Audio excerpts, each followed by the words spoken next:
on your body, okay? But now we want to talk about the top three. And the relevance about that is that we move up and we're going to talk about the mind. Now here's the critical part about the mind. Just listen to this. It's a short sentence, but it means everything in the world if you understand this one short sentence. The function of the mind is to create coherence between what you believe and the reality you experience. Think about that. If you have a belief that you're going to have cancer, the function of the mind is to turn the cells into cancer cells. You can create cancer just from the belief of it. If you believe that you're not worthy of love, then by definition, the behavior that you will express will reveal that you're not worthy of love, and you won't get there. So all of a sudden you start to realize that what's happening in your life is dependent upon the mind. What are your thoughts in your mind? And this is where we all get screwed up, because there are two minds. To understand the nature of the most important part of the mind, I want to talk about raising an elephant in India. How do you tie up an elephant that's 12 feet tall? You tie up an elephant that's 12 feet tall to your house, when you're not looking, it'll just pull your house down. So how do you tie up an elephant? And the answer is simple. When the elephant's young and it's only a couple of feet tall, you tie a big rope on its leg, and every time the elephant's not working in the field or something, you tie the elephant to a big stake. And you've got this rope. Every day the elephant gets up and says, this rope can't get away from the rope. It kicks and rolls on its back and it just flails out trying to get away from the rope. After 2 months, the elephant realizes when the rope is on its leg, it can't go anywhere. It tried everything. It can't escape the rope. So after 2 months, guess what? It has learned now that when the rope is on its leg, it can't go anywhere. But now, this elephant is 12 feet tall. I say, well, how do you tie up an elephant that's that big? And the answer is, you just tie the rope on its leg. You don't even have to tie it to a stake. You just tie the rope on. The moment the rope is on, the learned program of helplessness exceeds, and then what happens is the elephant doesn't even try to move because it's already learned the rope doesn't let me move, so it doesn't even try. Why is this important? I'm going to tell you right now. All of us have been disempowered like that monster elephant by the programming that we got in the first years of our lives. We all have ropes on our legs that were put onto us by our community and our family and the programming that we received when we were very young. We are so powerful and have no belief in our own power. We've been programmed not to.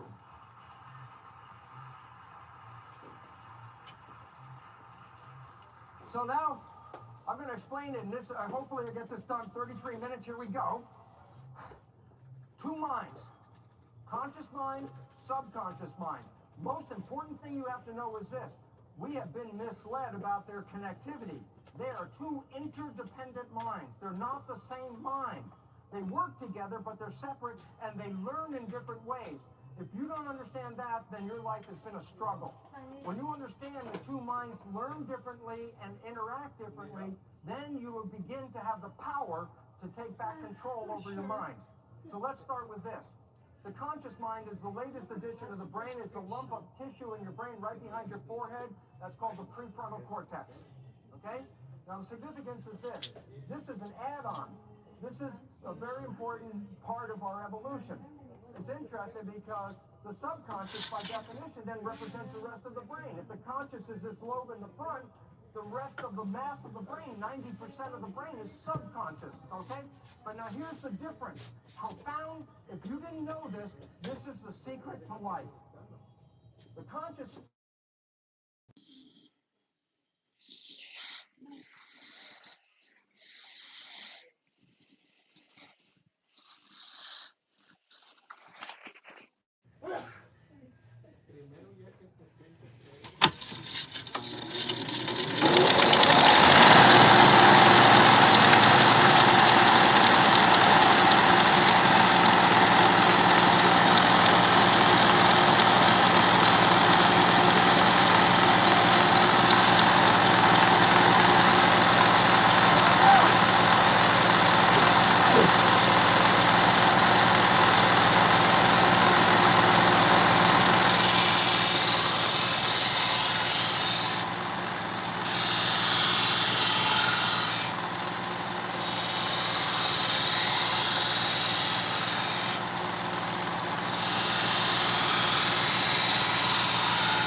have a few returns that it's been a few months since I've been here.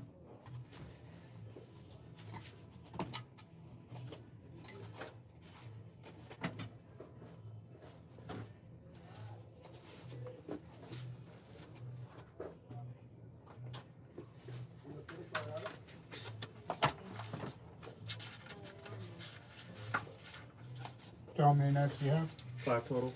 5.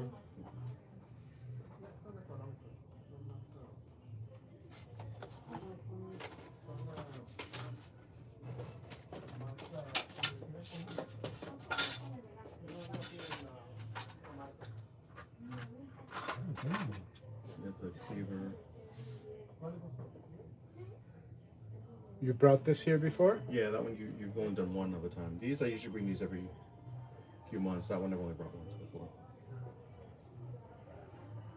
And then I have these that actually belong to my sister-in-law, and I don't know how she's been using them because they look awful. But if You want to put them together, or you have them separate? let's do it all together. It's fine. I told her I would take care of them for her. So.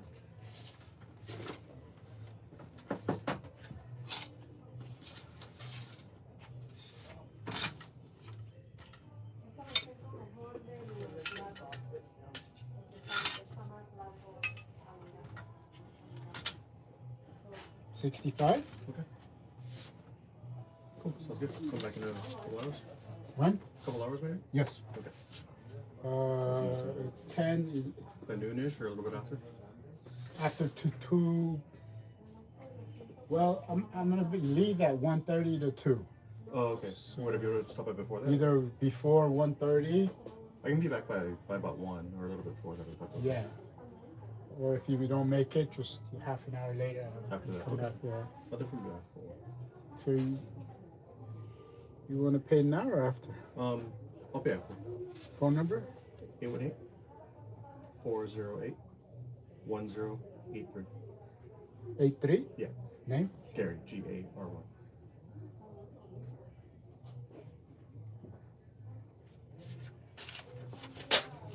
Cool. Thank you.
95.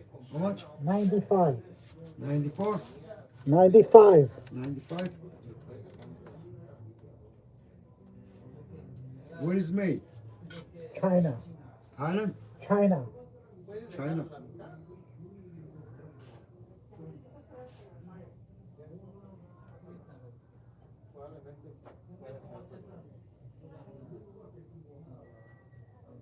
It's a good one? Damascus. Hmm? Damascus. Damascus. The Moscows? Yeah. What is that? The Moscows? Russia? It's Damascus steel. It's Oh, a 67 layer Damascus steel. You have a cover too? Yeah, if you buy it for 95, I give you a cover and a box. You can go down? Nope.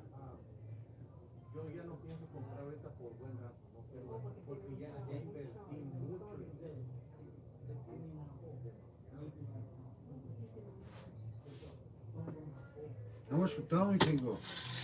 That's it, man. I can't go down. It's my last one.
fucking asshole.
You guys need some help? No, they're just seeing how you just sharpen the looking? knife. Sharpen the knife. Alright. Yeah.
at 4?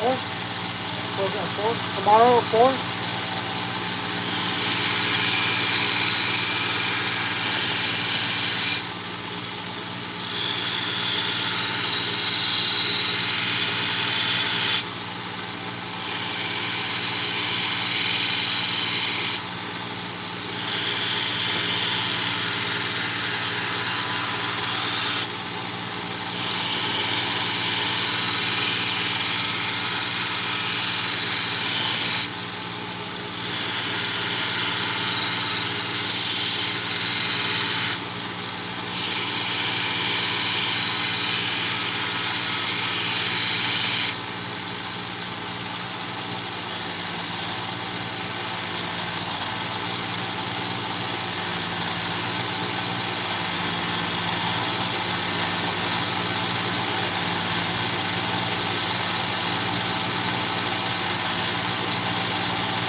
This knife is fucking stupid.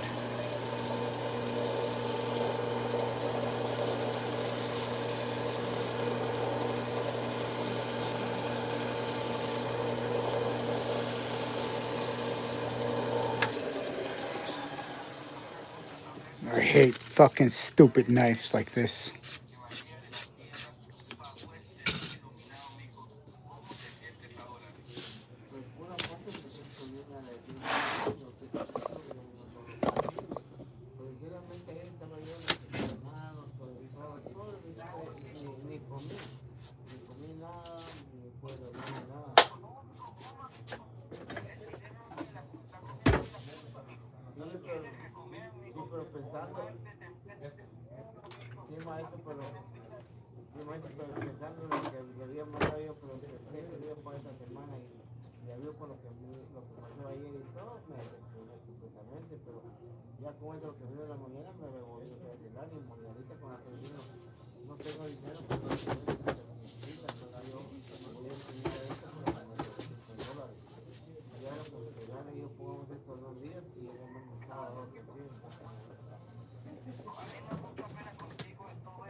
Maestro, pero usted, maestro, usted, maestro, ¿no? Maestro, o sea que usted no va a ir enterando el martes los $3,000, ella manda el dinero, ya no ni un centavo más ni un centavo menos.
Entonces yo voy a apurar para que me manden ese recibo.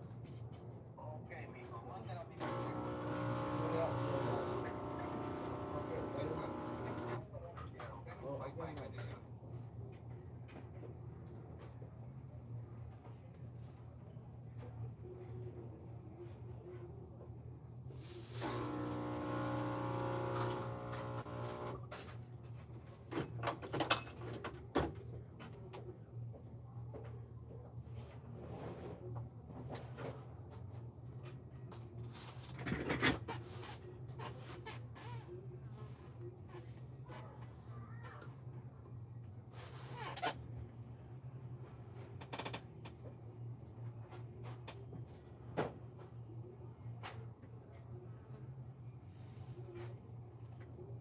conscious mind is you.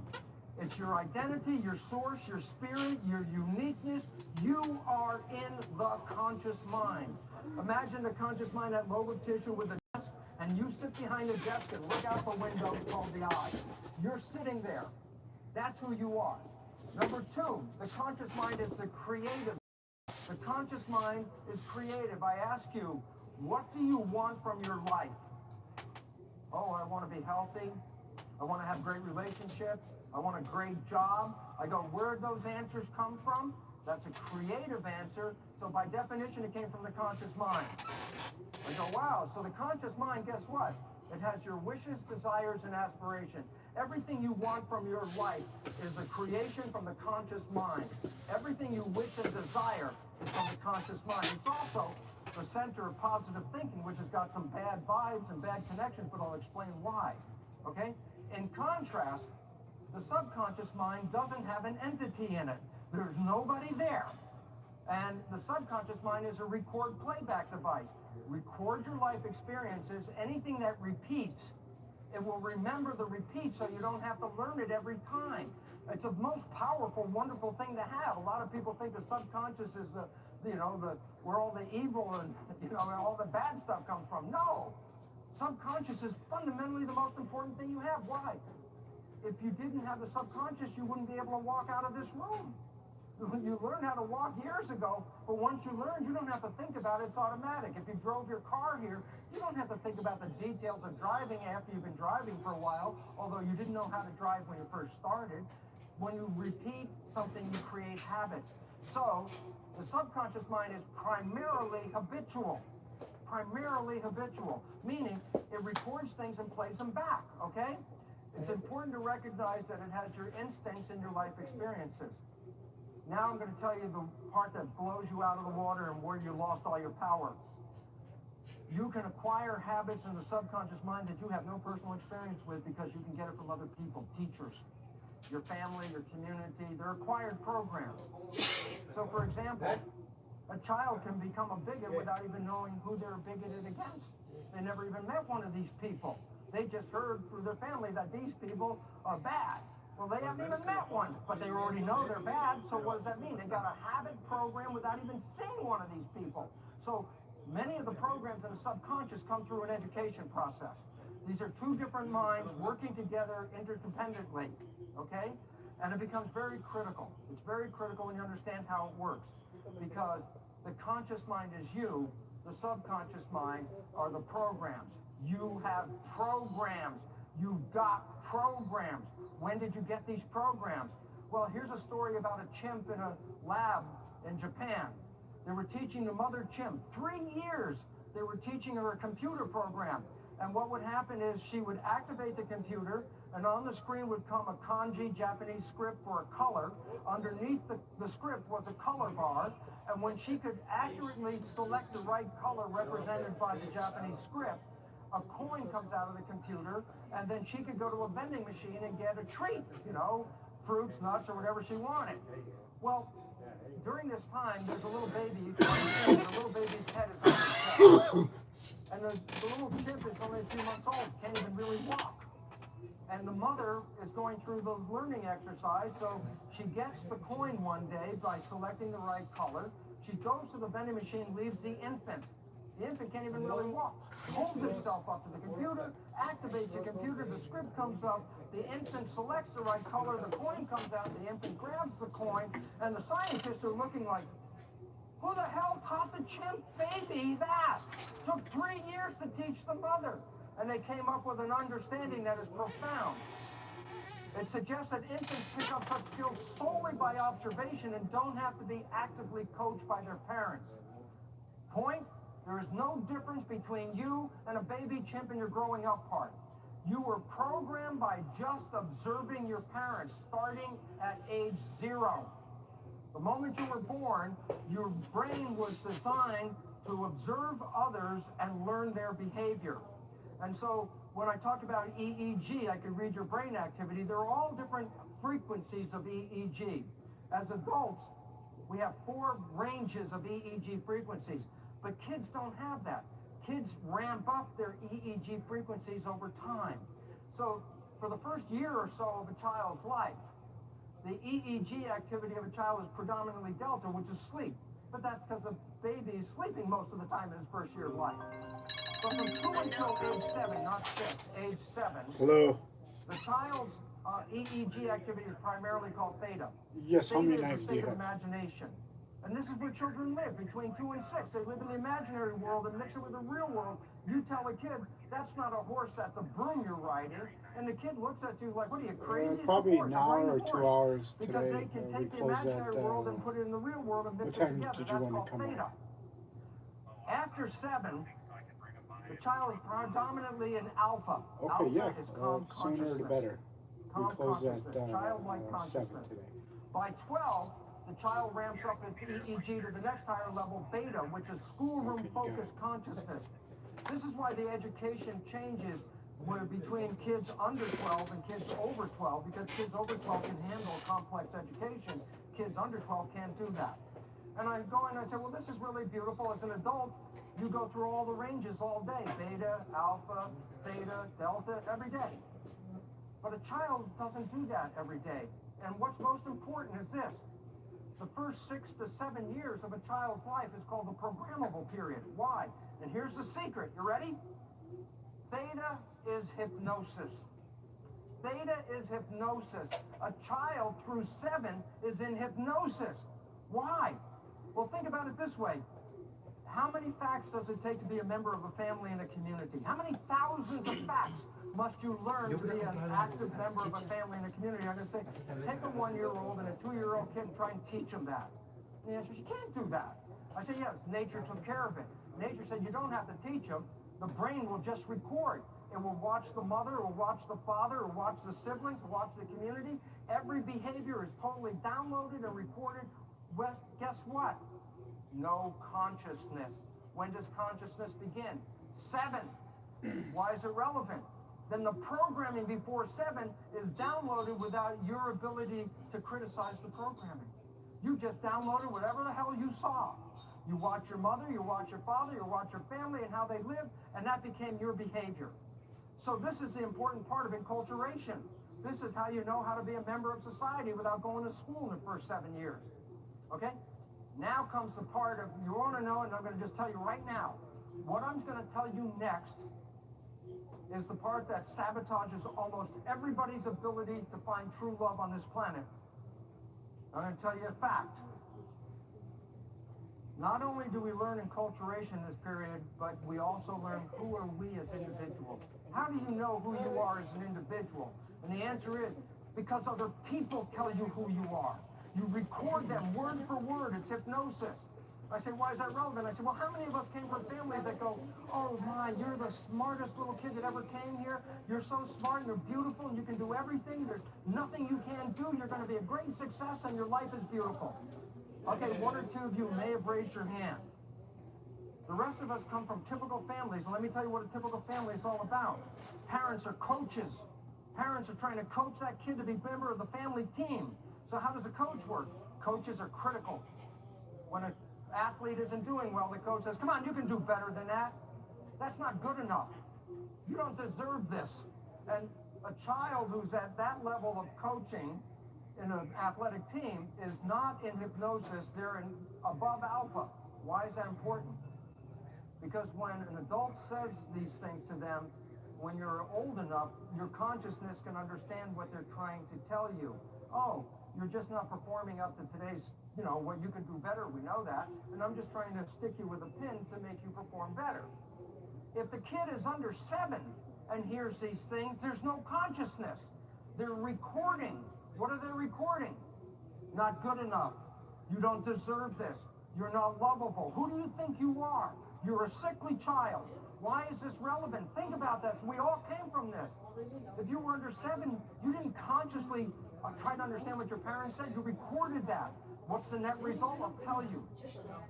And every time I've done belief change programs and workshops, we start off with a question.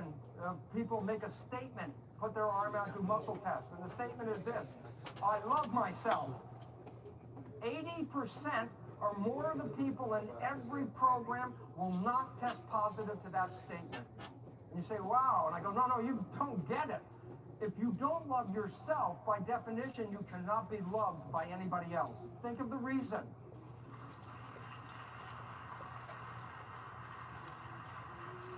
If you don't love yourself and someone says they love you, you have to look at them and go, well, you have no quality control. I can't love me. How the hell can you love me? And if you don't love yourself and your mind's function is to do what? Take your beliefs and turn them into reality. If you don't love yourself, you will sabotage yourself and lose all your relationships because of a belief of not loving yourself. You say, yeah, but I'm running my life with my conscious mind. These are subconscious programs. I go, oh, your conscious mind. Yes, that's the one with wishes and desires and aspirations. I love that mind. Now I'm going to tell you the bad news. Science, the secret mind, how your unconscious really shapes your decisions. Listen to this. According to cognitive neuroscientists, we are conscious of only about 5% of our cognitive activity. So most of our decisions, actions, emotions, and behaviors depend on the 95% of the brain activity that goes beyond conscious awareness, which is subconscious. What's the point? You're only creating 5% of your life based on your wishes and your desires.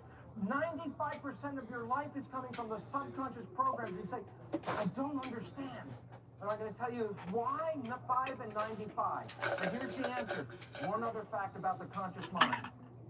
The conscious mind is not time-bound. I say to you, what are you doing next week? And your conscious mind lets go of the moment and goes into next week. I say, wait, what did you do last Friday? And your conscious mind lets go of the current moment and starts to review what you did last Friday. Or I say, I want you to think about this. And the moment you think about it, your conscious mind goes up into the thinking room and disconnects from the current moment. What's the point? The conscious mind is traveling. Every time you have a thought, it's not paying attention. How many times or percent of the day are you in thought? 95%. What does that mean? Only 5% of your day is your conscious mind paying attention to this current moment, what's going on right here. That means 95% of the day you're playing subconscious programs. You say, yeah, but these are a lot of the negative, bad programs. You go, absolutely. You say, but I would see it. And I go, no. I say this, go back in your life. You must have had a friend you were very close with at some time. You knew your friend's behavior very, very well. And I say, you also knew your friend's parent. And at some point you saw that your friend has some of the exact same behavior as their parent. You get excited and you want to tell your friend and you go, hey, you know, Bill, you're just like your dad. And you back away from Bill. Bill goes totally ballistic. How can you compare me to my dad? Most people are familiar with this. And I go, it's one of the most profound stories I can tell you for a simple reason. Everybody else can see that Bill behaves like his dad. Who's the one that doesn't see it? Bill. You go, well, how come he doesn't see it? And the answer is this. Because his conscious mind's thinking. And when his conscious mind's not, when he's thinking and not paying attention, the default is the subconscious mind. The subconscious mind doesn't even have time to it. That's another characteristic. Subconscious mind is always in the present moment. If you could ask your subconscious mind, when did I learn how to walk? It would go, today. It doesn't know past and future. So whatever you learned as a 3-year-old is just as fresh today in the subconscious mind as it was then. And you are operating 95% of the time from the subconscious mind. So the relevance is this. Regular life, 5%. Wishes, desires, aspirations, positive thinking. 95% invisible, subconscious behavior. So your life is not created by wishes and desires. Your life is created by programming. You have been programmed. And the programming has been, as psychologists will tell you, 70% or more disempowering, limiting, and self-sabotaging. That's your subconscious mind. And it's been passed from generation to generation. Why? Because parents don't even know they're teaching you that stuff. Why? Because the kid doesn't talk to the parents. The kid observes and watches everything the parent does. And so if the parent came with bad behavior, the child will have bad behavior. Yeah, but the parent, where to get its behavior from? Its family. And its family. And the significance is things run in families. And when we used to look biologically, anything that ran in family was genetic. And it turns out, with epigenetics, the story is different. What runs in family is behavior. Matter of fact, they looked at the fate of people that got cancer, and they looked at adopted kids adopted into families that have cancer, and what did they find? The adopted child will have the same cancer as the siblings with the same percentage as the siblings, even though the child came from totally different genetics. The cancer didn't come from the genes. It turns out less than 10% of any cancer is related to genes. That cancer comes from lifestyle. Where did lifestyle come from? Parenting. And you didn't see it. You weren't conscious of it. It was downloaded in your mind. You learned the programs without having any awareness of it. And I go, wow, it's interesting because there's this movie called The Matrix. If anybody ever seen this movie? Well, if you go to the movie video store, you'd have to find it in science fiction, but I'm going to tell you a simple truth. This movie is not science fiction. This movie is a documentary. You have been programmed. You have been programmed. We already know that. You didn't know that. We didn't know that for a long time, but now we do. What does the movie The Matrix say? It says, oh, you got two choices here. Neo, take the blue pill and go back into the program and everything will be the same as it was. Or take the red pill and get out of the program. You say, what would happen if I took the red pill and got out of the program? And I'm going to show you what happens. A wandering mind is an unhappy mind. Well, of course, when your mind is wandering, then you're playing your subconscious negative programs.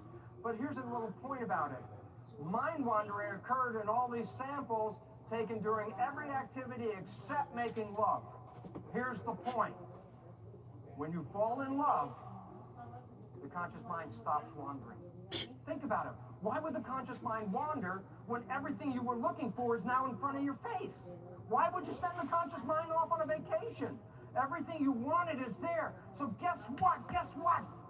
When you fall in love, you and your partner are both operating from 90 to 100% from the conscious mind. I say, why is that relevant? Conscious mind, wishes, desires, and aspirations. When two people are creating their entire lives from their both wishes, desires, and aspirations, that is called the honeymoon. The honeymoon is not an accident. The honeymoon. So basically, everyday life, 5% of your life from wishes and desires. But the moment you fall in love, you're living a honeymoon, it turns around the other way. In the honeymoon, what you end up with is 90% or more from the conscious mind, 10% or less from the subconscious mind. Why is that relevant? You're manifesting your life not from your program, you're manifesting your life from your wishes and desires. So when you go back out into the world, the biggest and most important thing you have to understand is simply this. You created the honeymoon by not being in the program. That's as simple as that. I say, well, why is that relevant? Because you can change the subconscious programming. You can change the programming. I say, well, what would be the relevance of changing the programming? And the answer is simply this. Imagine if you wrote programs in your subconscious mind that matched your wishes and desires and aspirations. What would be the consequence of that? And I'll tell you what it is. It's a honeymoon that lasts every day of your life for as long as you live on this planet. Why? When you're paying attention, you're operating from wishes and desires and aspirations. And when you stop paying attention, you're operating from wishes and desires and aspirations. We were given the gift to be on this planet, to live out a life of a honeymoon, heaven on earth. That's what we were given. That's what the honeymoon was all about.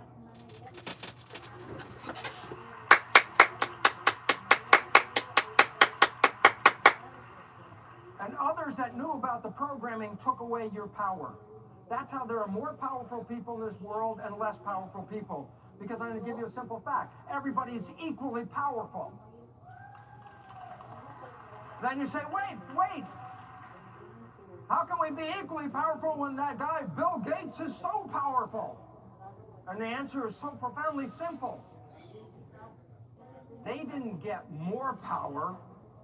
They just took away your power. And they did that with programming. And everywhere, unfortunately, if I had to put, this is my personal little irritation.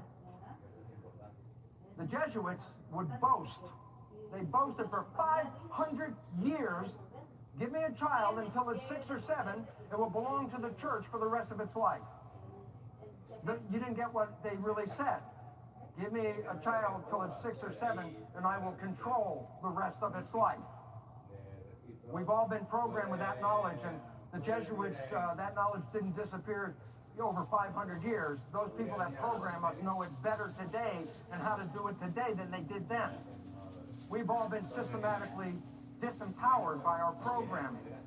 And yet you know it because when you touch that love, when you hit that moment of head over heels in love, and there was that period, no matter how short it was, where you were healthy, you were energized, and life was so beautiful, that was not an accident. That is your God-given right to have that every day of your 900 years of life. At least that's what Greg told me.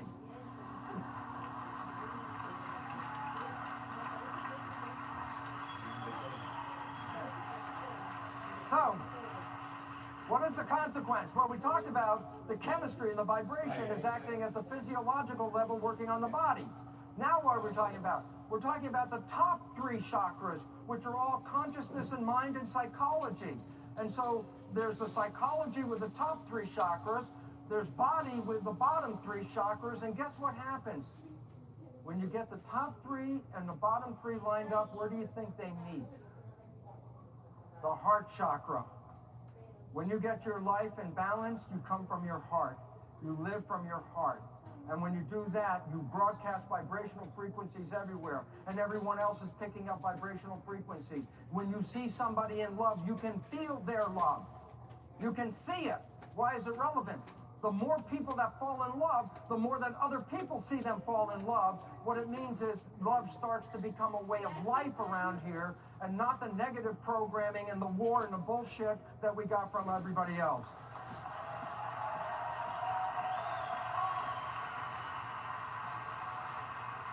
But you must remember, it's not your fault. You weren't there for the programming. It was put into you.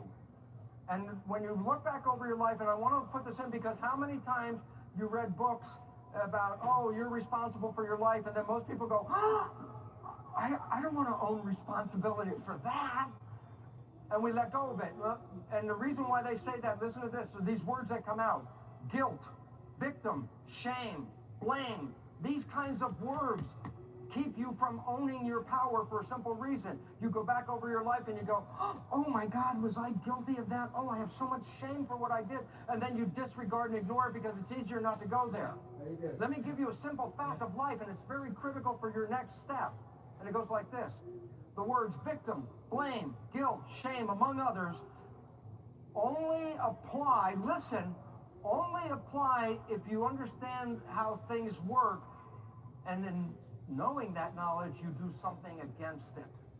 If you didn't know how something worked, then you cannot be blamed for it. You cannot be guilty of it. You can't have shame. Nobody even told you.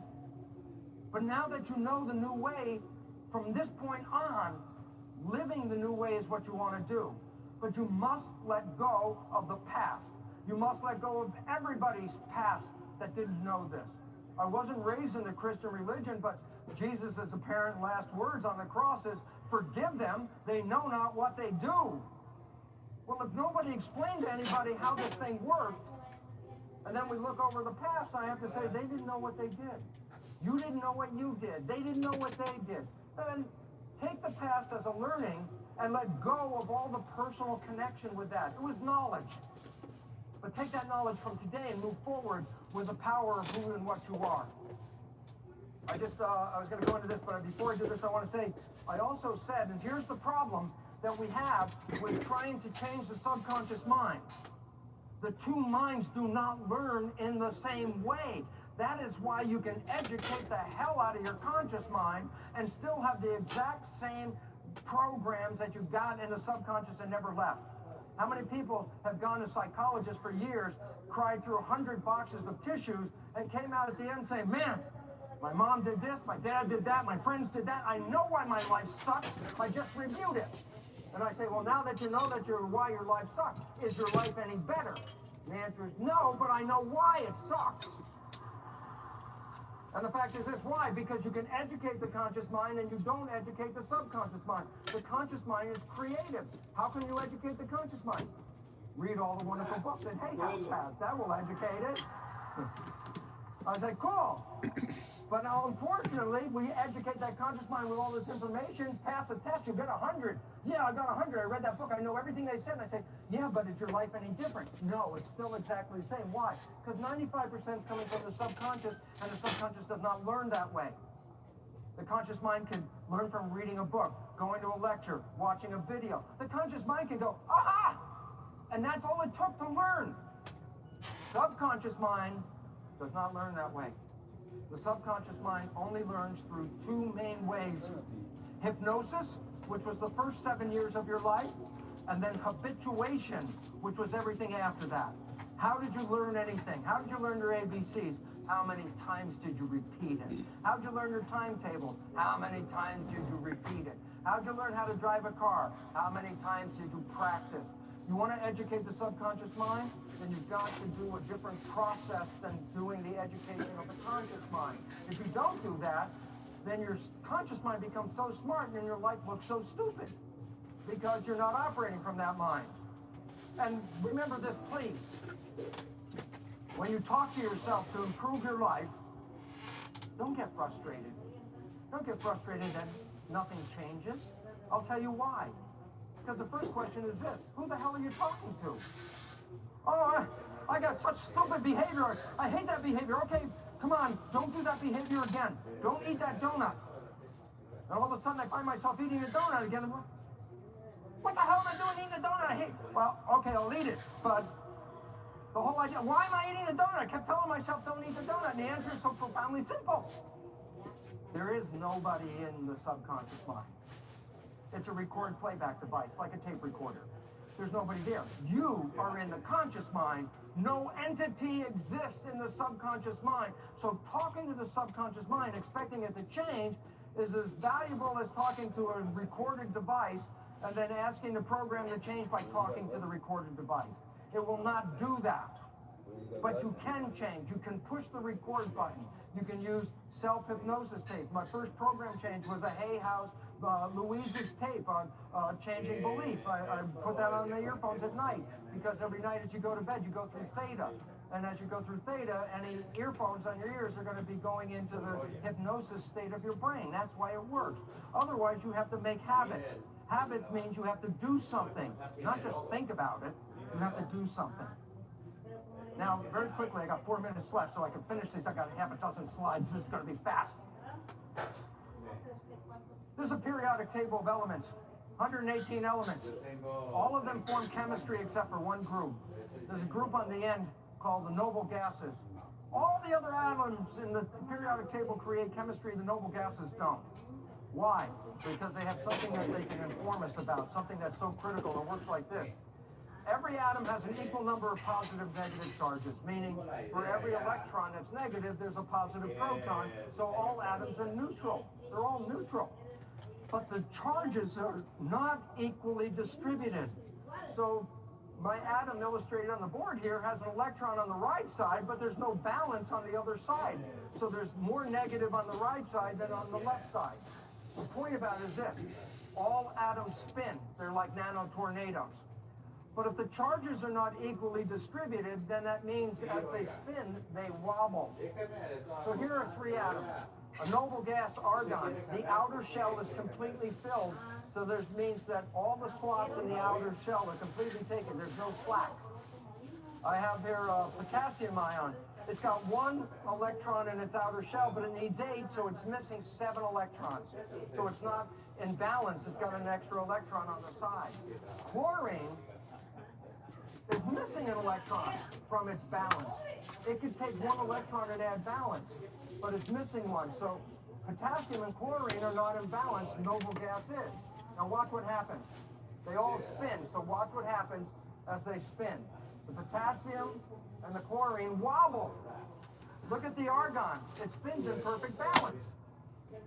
And when we're watching these, we see these wobbly ones come together, but guess what they do? They create a bond and share the one electron. Now they're both spinning and balancing. I go, wow, that's a great relationship, except for the fact it's called codependency. Argon is in it's a self-love, agape love. Why? It spins in perfect balance. Here's the point. Where does the wobble come from? Not being in balance. Where do we as atoms get wobble? Our programming throws us out of balance. If our programming is not fully supportive, we wobble. Why is that important? Because we're always seeking a mate. If you're wobbling, what kind of mate will you seek? Think about it for a fraction of a second. You're going to find somebody who's out of balance, because two out of balance ones comes together and they can create balance. You go, oh my God, that's so great. We're balanced finally. And I go, no, you're still in codependency. Why? Because potassium can say, screw you, I'm going out and fooling around. You need me.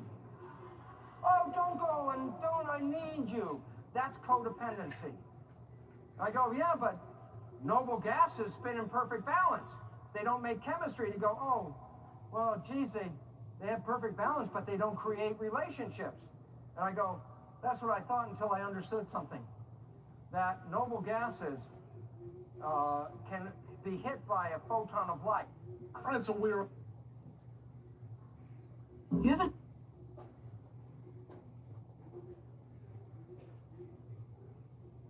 We are responsible for the life we are living. And the issue about that is, well, what are your programs? Because they're running your life.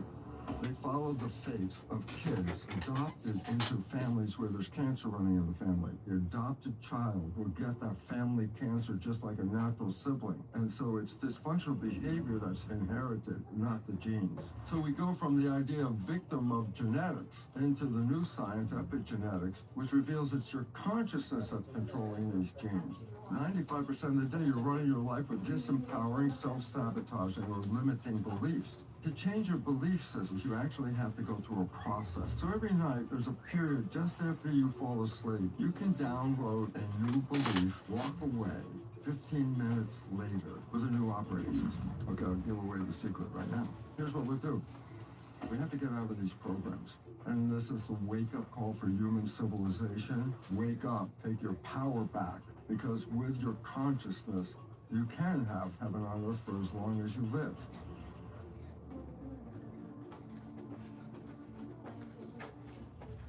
Hey everyone, welcome to Know Thyself. I am so